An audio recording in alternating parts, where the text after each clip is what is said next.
going to do the second type of partial fractions, and this is where I have a repeated quadratic part in the bottom.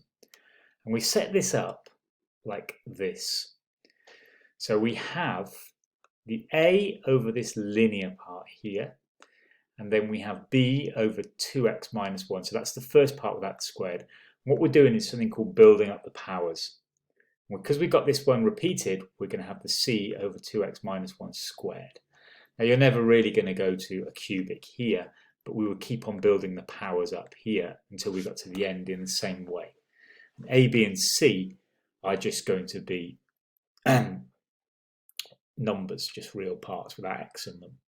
So this is actually just the hardest part, and I'm not going to do a whole video on why, but Black Pen, Red Pen has done an excellent video on exactly why we do this, and I'll put a link in.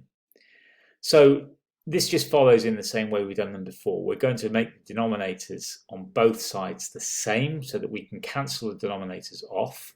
And to do that, I'm going to have to multiply the a by the 2x minus 1 squared.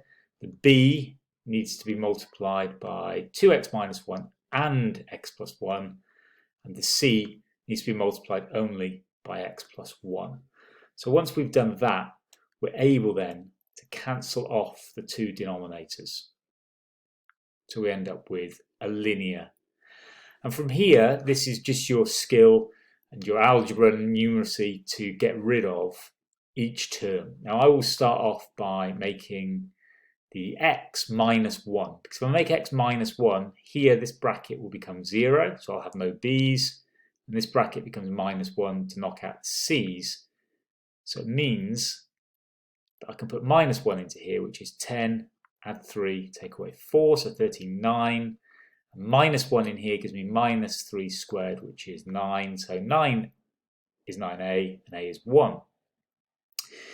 Now, the way I've done the next two is to make x 0. Now, when I make x 0, it doesn't actually knock out the b term and the a term, or say the c term and the a term. But what I have to do is, by doing that, keeps it nice and simple. I mean, I could have made x a half, but then we got this horrible fraction in here and horrible fractions, so it wouldn't have been so good. So it's much easier to make x, in this instance, to make x 0. So when I make x 0, on the left side, we get minus 4. Here, we're going to get minus 1 squared, which is 1a. We're going to get this one here, well, you can do the maths. That's going to give me 1 times minus 1, minus b, and 1c. So just rewritten that.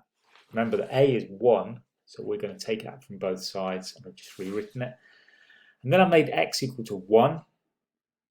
And again, you can go through this, but this part here is going to give me 3, because I'm going to have 10 take away 7.